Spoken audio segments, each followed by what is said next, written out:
Today, I have the great pleasure to introduce our two speakers who will be talking about the subject of narrative hospitality, a subject close to both of their hearts. The theme is central to both our guest book project at Boston College and the extraordinary work of Narrative 4, which was founded and directed by Colum McCann. Colum is an internationally best-selling author of novels including A Paragon, Transatlantic, Let the Great World Spin, Zoli, Dancer, This Side of Brightness, and Song Dogs, as well as 3 critically acclaimed story collections and nonfiction books. He's a regular contributor to the New York Times, and he lives with his family in New York City. He's here tonight because he's also the co-founder of the global nonprofit organization Narrative 4, which operates in 42 countries and uses storytelling to propel community action and change. A few words about Richard, great friend and colleague. Richard holds the Charles Selig Chair in philosophy, and he's the author of over 24 books of European philosophy, and he's edited or co-edited 21 more. His most recent, because this is his very most recent book that just came out about a couple of weeks ago. But his most recent other book was Salvage, which is a novel that came out 2 years ago. Served as a former member of the Irish Arts Council as well as the Higher Education Council in Ireland, and he also negotiated a number of proposals for the Northern Ireland Peace Agreement. So thank you both of you for being here.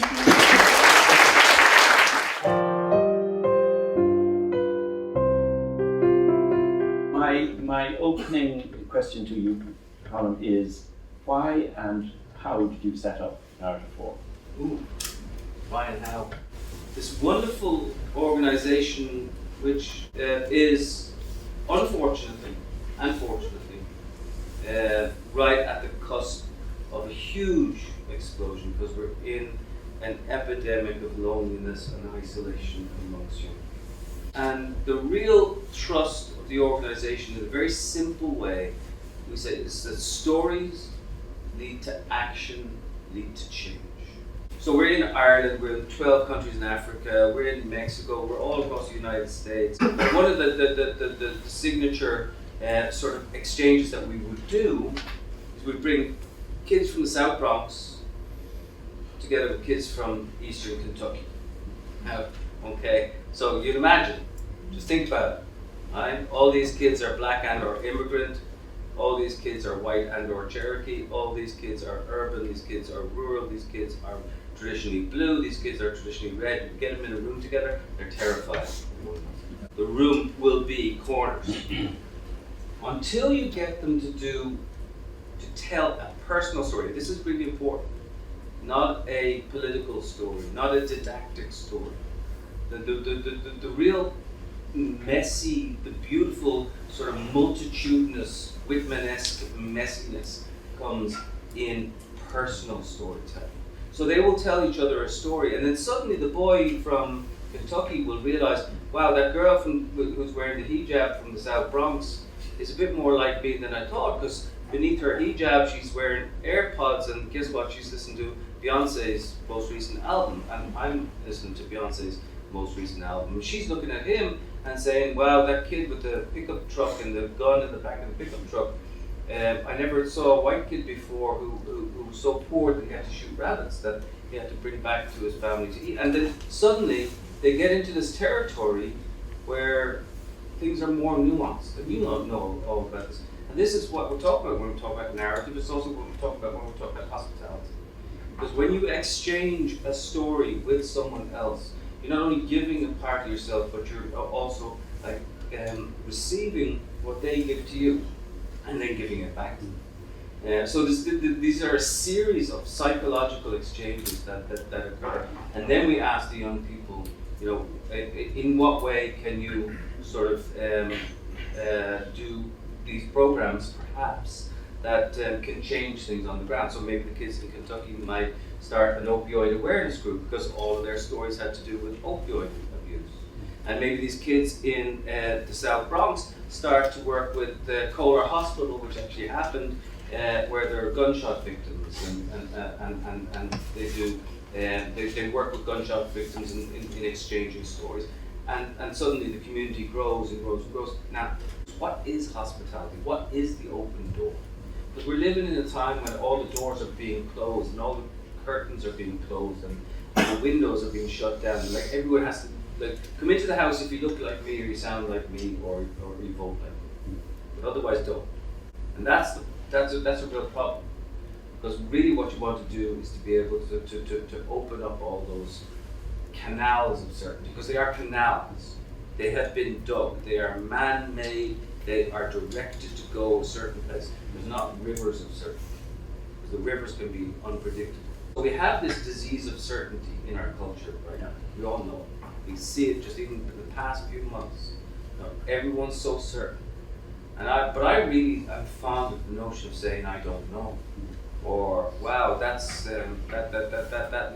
throws me into a little bit of throws me off balance a little bit. And I find that this is a literary exercise.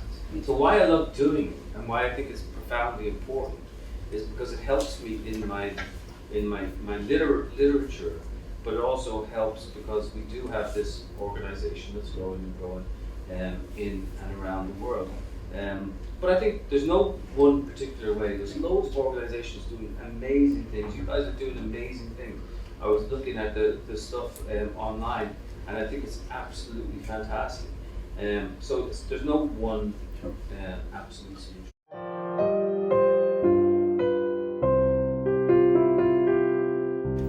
Could you just say a word about how it works in classrooms? Okay, well, first of all, teachers, they're my heroes. Right. So I've been traveling a lot again recently, and you know the way you go to the airport and they say, somebody in military uniform, active military duty, you know, with your active military card, please go on playing.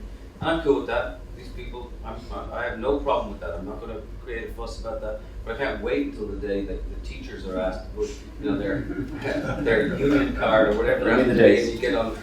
Look, well, why should it not be the day? My question is, why should it not be the day? No, it's dead, Right? Because these are the ones who are at the cold face of democracy. So teachers are the ones, and look, I've been a teacher. I think everybody who's been a teacher, even everyone who's been a student, can recognize how scary it is to be a teacher. Can you imagine sometimes going into high school thinking, I don't have my stuff together today. What am I going to do? I'm facing 30 kids and they're going to say, and you constantly got to be on your guard and do all these things. So for me, the teachers should be better paid, should be better looked after, should be better respected. I don't understand why we don't have that in our culture. I think Ireland is slightly better, and I think the education system is more open. So we see progressive things happening in Ireland that are not happening over here. But in a classroom, how it actually happens is that the teacher brings these kids together, and the kids are like, "Oh, you know, I don't want to do this," and then when they do it, they become proponents of it, because they realize that there's a chemistry, there's a magic, there's a physics, there's like all of this thing that's happening between people, and then the teachers find other teachers, and we have master practitioners, and we facilitate the exchange of these stories within schools, between towns, between counties, between countries. And my eventual idea is that we will have a platform which we've been building, not entirely successfully, but we will be successful soon, where we will have a platform where schools will go in and we will have a safe place for people to exchange between Croatia and Limerick, or between Boston and Japan, or whatever else it happens to be. Right. This lattice work.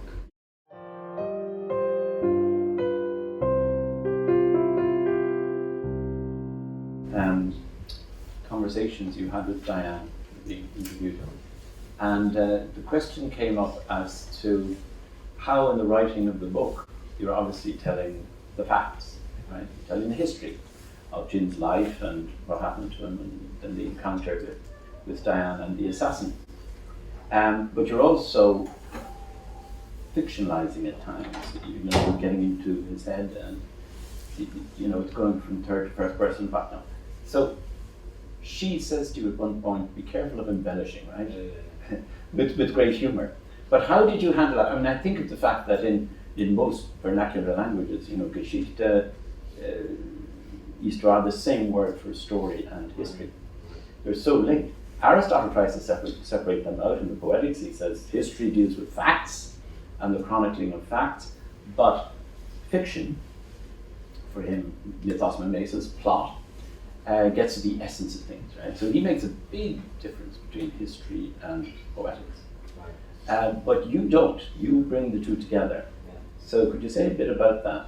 My notion is that facts are mercenary things. Facts can be used and shipped off to whatever orphanage of truth you want them to go to, right? And you can see facts manipulated by different sides, the exact same fact manipulated, and you do see it nowadays, and in extraordinary ways. And this whole idea that we're in this post-truth era, what is true, what is not true, how can we believe these things? But I do think that the ineffable things have now become the facts of where we happen to be. So the things that are impossible to wrap a fact around, like love and pride and pity and compassion and sacrifice and violence and so on, are the things that are now the actual facts of our contemporary experience. You can't wrap a fact around the notion of love. Or maybe someone can, but think about it. Can you give me a fact about sacrifice? Can you give me a fact about compassion? It's a thing that trills in the air. It's ineffable. This then is the job of the writer to turn these things into the factual basis of where we happen to be. And so, for me, there's no difference between fiction and non-fiction. All of it becomes the story. And sometimes you can manipulate what you know. Well, there are certain facts, there are certain unalienable facts, right? So, for example, not so much with the Diane Foley story, but with a paragon, for instance. So, a paragon is a novel I wrote about an Israeli and a Palestinian. One of the opening scenes is a man on a motorbike going through Jerusalem. He's a 70-year-old man. And I was on that actual motorbike, right? But this is called a novel. He calls me up afterwards, after reading the novel. He says, I love all this stuff that you're doing, but I've got to tell you got something wrong. He said, you have me on the wrong motorbike. And I'm like, yeah, I know you're on, I did that on purpose. He said, but look, because Rami, he rode an automatic, right? And a BMW automatic, and I used to ride a motorbike, and automatics are boring anyway, right? But instead of him being on an automatic, I put him on a bike with gears, because I like the word clutch. I like the word, I like the way you move the foot, the left foot, the right foot. So I actually wanted to put the reader on the bike. So to me it was more truthful for the reader to be on the bike than for Rami to be on an automatic. And so there are these things that are going on, but ultimately, is it true? Yeah. Ultimately, does he drive that way? Yes. But I want us to be there. And so it's like transporting us into that sort of weird, ineffable honesty that goes on with stuff. A little bit with that, with Diane, she policed me much more. This is actually my first piece of non-fiction, American Mother. So she would call me up and say, Colum.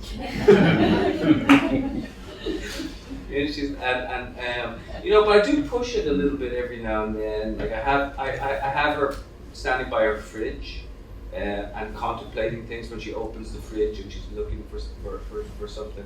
And she said, well, I don't remember opening the fridge.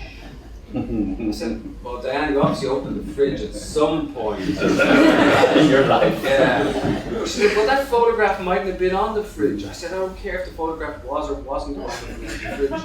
You know, that photograph is part of your life, and I want the reader to experience what's going on. Because this is the act of generosity. She understood that. She understood. Sometimes you can take the life out of the truth by being entirely truthful.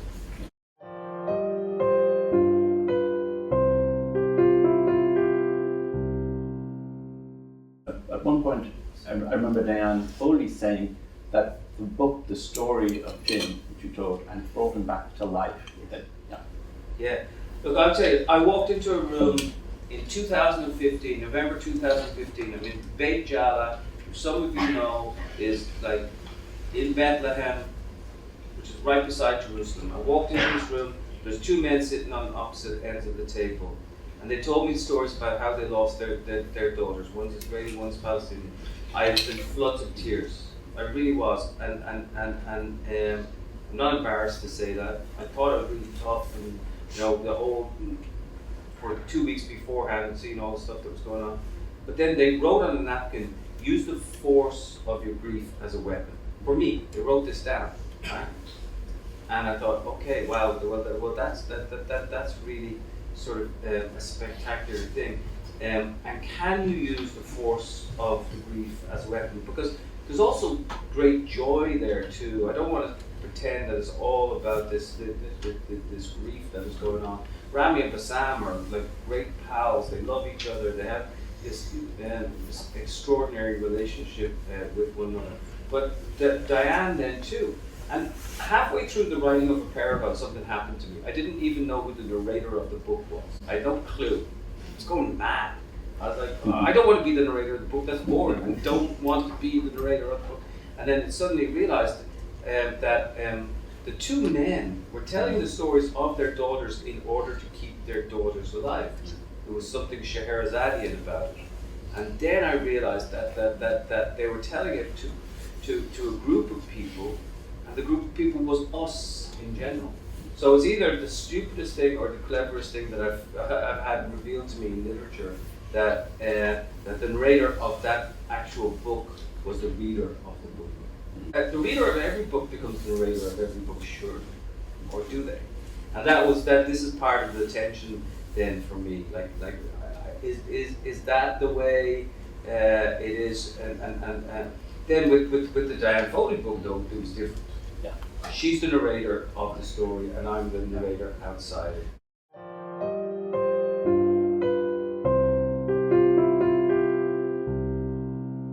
How do we meet one another? John Berger used to talk a lot about that.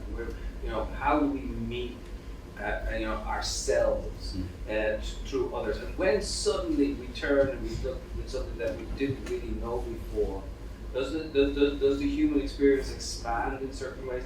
And look, I think governments are fiercely invested in not letting their people know about their neighbours, or certainly about their enemies. If they did know, there wouldn't be the same levels of and all of this is about money. It's about fear, it's about territories, it's about land, and one of the biggest real estate grabs that's going on, say for example, in the West Bank, is fueled by money. And so how do you fuel that? You fuel the fear, and by you take away textbooks from kids, you take away the ability for all sides, and not both sides, for all sides to demonize and dehumanize one another.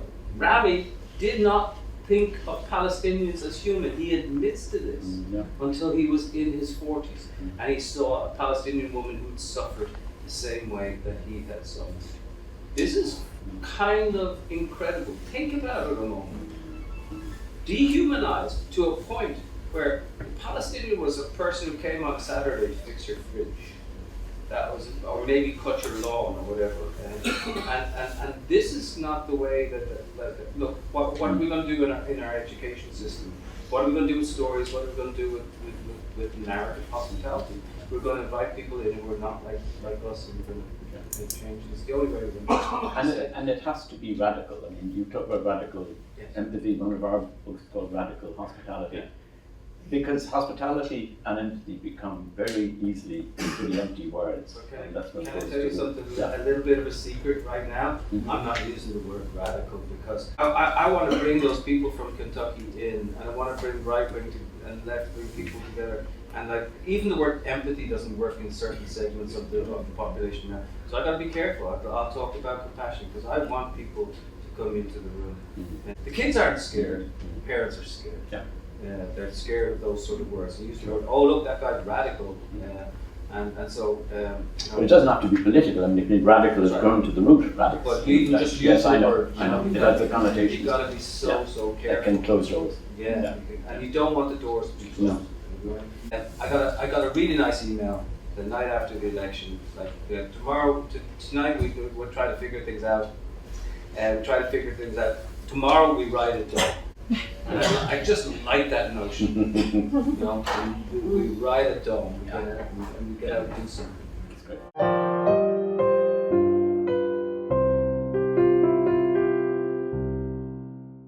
With Colum McCann as our recipient for this year.